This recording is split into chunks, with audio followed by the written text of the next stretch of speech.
Bonjour à tous et bienvenue dans cette nouvelle vidéo. Aujourd'hui, on va s'intéresser à ce qu'est l'écriture scientifique.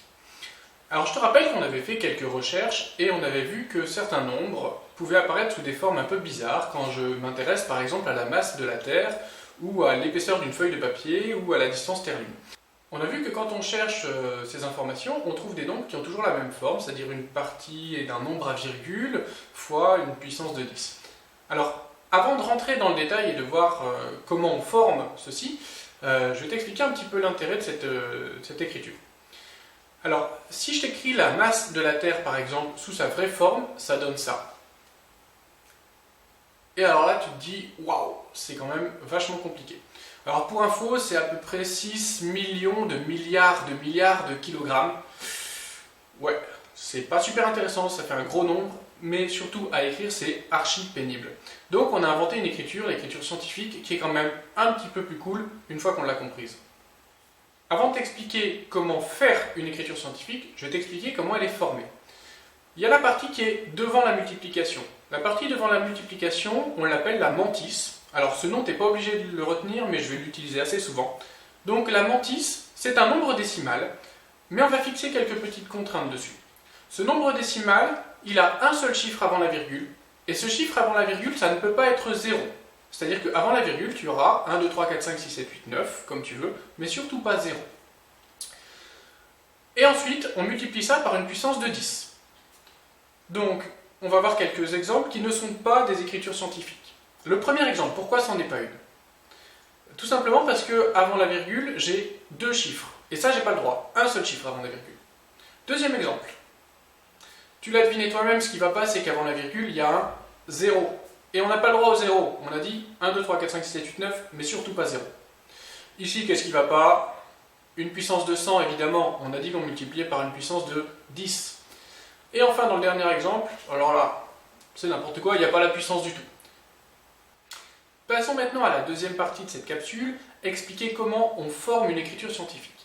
Alors pour ça, on va avoir trois exemples, ça couvre à peu près tous les cas que tu rencontreras. Premier exemple, on va essayer de convertir 26 500 en écriture scientifique. Alors 26 500, déjà je vais écrire 2,65, j'oublie les zéros inutiles, donc j'ai placé ma virgule pour avoir un seul chiffre avant la virgule. Maintenant, fois 10 puissance quelque chose. Alors j'ai déplacé ma virgule de combien? De 4 rangs, donc c'est fois 10 puissance 4. Donc 2,65 fois 10 puissance 4.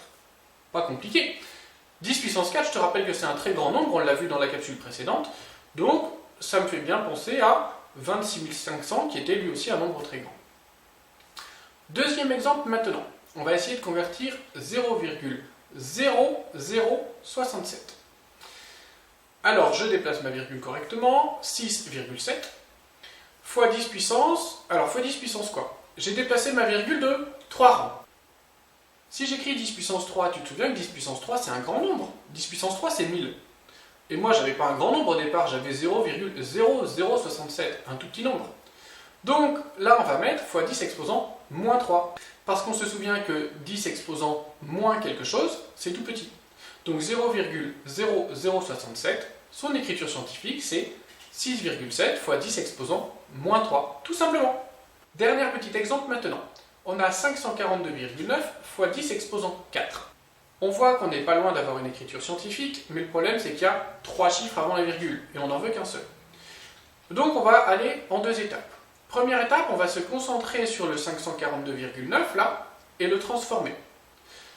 On laisse pour l'instant le 10 exposant 4 de côté. Donc 542,9, ça fait 5,429 fois 10 exposant 2, parce que j'ai déplacé ma virgule de 2 rangs.